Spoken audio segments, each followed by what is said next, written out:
गुरुजी आजकल ये वशीकरण के बारे में बहुत टॉपिक चल रहा है, तो ये वशीकरण होता क्या है और ये किस-किस पर, क्या सभी लोगों पर हो सकता है ये? देखिए, वशीकरण एक हमारी प्राचीन संस्कृति का एक मुख्य भाग है। वशीकरण होता है और ये एक यौगिक क्रिया है। अगर मैं इसके संदर्भ में विस्तार से कहूं तो सबसे पहले तो मैं ये कहूंगा कि हनुमान जी वशीकरण के सबसे बड़े ज्ञाता थे। अष्ट सिद्धियों के जो स्वामी थे वो हनुमान जी थे और अष्ट सिद्धियों में एक वशीकरण जो विद्या थी हनुमान जी के पास वो विद्या थी। वशीकरण का प्रयोग समाज की भलाई के लिए, मनुष्य के शरीर में बीमारी को समाप्त करने के लिए, मानसिक बीमारियों को समाप्त करने के लिए या विशेष कार्यों को करने के लिए वशीकरण का प्रयोग किया जाता था। लेकिन आज वर्तमान में वशीकरण का प्रयोग बहुत गलत किया जा रहा है। कुछ विशेष समुदाय द्वारा तो हमारी हिंदू लड़कियों को बहकाना, फुसलाना, उनका जीवन बर्बाद इस वशीकरण के माध्यम से किया जा रहा है। चोर, चोरी, डकैती, लूट भी वशीकरण के माध्यम से आज की जा रही है, जिसे आप मेडिटेशन, ध्यान लगाना कहते हैं। उसमें त्राटक आदि क्रियाएं, योग क्रियाएं हैं जिसके माध्यम से वशीकरण की विद्या आपको प्राप्त हो सकती है। लेकिन यह एक जानकार गुरु के सानिध्य में ही प्राप्त होती है, अन्यथा इसके हानिकारक दुष्प्रभाव भी हैं। जो लोग इसे सीख लेते हैं, बड़े दुख की बात है कि आज इसका बहुत ज्यादा गलत प्रयोग कर रहे हैं और उसका परिणाम भी इन लोगों को भुगतना पड़ता है, क्योंकि इस विद्या का अगर दुरुपयोग करा जा रहा है तो आपको आने वाले समय में इसको आपको बहुत बड़ा इसमें दुष्प्रभाव आपको देखने को मिलेगा, जो इस तरह की विद्या का गलत प्रयोग कर रहा है। तो एक जनरल आदमी, आम आदमी, तो इससे किस प्रकार से अपना रक्षण कर सकता है? देखिए, आपने बहुत अच्छा प्रश्न किया है कि इससे किस प्रकार से रक्षा हो। बात रक्षा की या रक्षा या सुरक्षा की बात हम बाद में बात करेंगे। इसका किन लोगों पर असर ज्यादा होता है ये एक समझने वाली बात है। आज मैं वर्तमान समय में देख रहा हूं कि जो हमारे जो हमारी जनरेशन है, बच्चे हैं, चाहे बच्चे, साथ में बड़ों को भी हम इसमें के अंदर सम्मिलित करेंगे, उनका मानसिक स्तर बहुत गिरता चला जा रहा है। दिमाग के अंदर शक्तियां समाप्त हो रही हैं, क्योंकि वो दिमाग को मजबूत करने के लिए कोई भी एक्सरसाइज नहीं कर रहे हैं। शारीरिक व्यायाम आज मनुष्य कर रहा है, लेकिन मानसिक व्यायाम आज नहीं हो रहा है। जब तक आप मानसिक व्यायाम नहीं करेंगे तो आपके दिमाग का स्तर बहुत ही गिरता चला जाएगा। और आज यही कारण है कि आज छोटी छोटी सी बात पे लोग इतना तनावग्रस्त हो जाते हैं कि एक तरीके से आप ये कहते हैं, जब छोटी सी आप समस्या नहीं झेल पा रहे हैं तो कोई आपके ऊपर वशीकरण जैसी क्रियाएं कर रहा है, तो आप उसे कहां झेल पाएंगे। आप जल्दी ही किसी के वशीभूत हो जाएंगे। तो सबसे पहले दिमाग की स्थिति को बहुत मजबूत करना है। जिन व्यक्तियों की दिमाग की स्थिति बहुत मजबूत होती है, सशक्त होती है, शक्तिशाली जिन लोगों का दिमाग होता है, उनके ऊपर वशीकरण का प्रभाव नहीं पड़ता।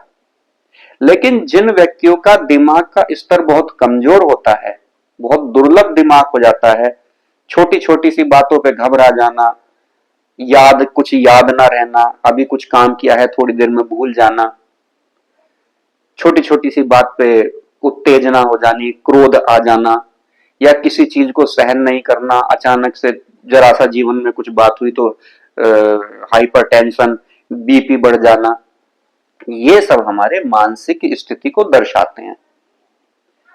और आजकल जहां तक, जैसे कि हमने बताया, विशेष धर्म द्वारा, तो जैसे आपने लव जिहाद सुना है, तो जो इतनी बड़ी घटनाएं जो सामने निकल के आ रही हैं वो ज्यादातर क्या है कि बच्चियों के ऊपर वशीकरण का प्रयोग बहुत बड़े पैमाने पे किया जा रहा है।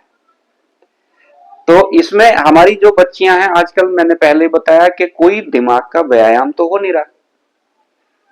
बच्चों को सिर्फ एक ही तरह का आज एक वातावरण मिल रहा है जिसमें उनकी दिमाग की स्थिति मजबूत नहीं बन पाती, इसलिए उनके ऊपर ये बड़ी बड़ी जब क्रियाएं करी जाती हैं तो वो इनसे पराजित हो जाती हैं और किसी ना किसी चंगुल में फंस जाती हैं और अपना पूरा जीवन उनका इस चक्कर में बर्बाद हो रहा है। योग करो, ध्यान, योग, प्राणायाम। प्राणायाम एक बहुत बड़ी क्रिया है। जो व्यक्ति प्राणायाम कर रहा है उस पे बड़ी सरलता के साथ वशीकरण नहीं हो सकता, या कहें कि वह पूरी तरीके से वशीकरण से बच सकता है। तो वशीकरण से बचने के लिए मैंने आपको उपाय बताया है कि आप मानसिक व्यायाम करें। उस मानसिक व्यायाम में आप सबसे पहले प्राणायाम करें, उसके बाद आप ध्यान करें। ध्यान की अनेक अनेक प्रकार की क्रियाएं हैं। आप बच्चे हैं, बड़े हैं, छोटे बच्चे जिस प्रकार से अपने कोचिंग के लिए या कॉलेज में पढ़ने के लिए, अध्ययन के लिए जाते हैं, तो इसी प्रकार से योग की भी आप कक्षा आप ज्वाइन कीजिए। सभी को करनी चाहिए, बड़ों को भी, छोटों को भी, सबको करनी चाहिए। ध्यान की क्रियाएं सीखनी चाहिए, प्राणायाम सीखने चाहिए। नाड़ी शोधन प्राणायाम इसके लिए मैं सबसे ज्यादा उपयुक्त मानता हूं। जितना आप प्राणों को साधेंगे उतना सबसे ज्यादा अच्छा होगा। दूसरा, मोबाइल का प्रयोग कम से कम करें। आजकल सारे दिन बच्चे मोबाइल में लगे रहते हैं, बड़े जितने भी हैं वो सारा दिन मोबाइल में लगे रहते हैं। छोटे छोटे बच्चे, 2-2 साल के बच्चे, उनकी माताएं उनके हाथ में मोबाइल पकड़ा देती हैं। उनका दिमाग का स्तर तो खत्म होता चला जा रहा है। अब एक नया सर्वे आया है कि कुछ सालों में जो है आंखों की रोशनी पूरी तरह से सबकी जाने वाली है। जो लोग रात में, विशेषकर जो रात में जो मोबाइल देखते हैं, और बच्चे पागल हो रहे हैं मोबाइल देखकर। क्योंकि क्यों पागल हो रहे हैं? क्योंकि उनके दिमाग की स्थिति बहुत कमजोर हो रही है।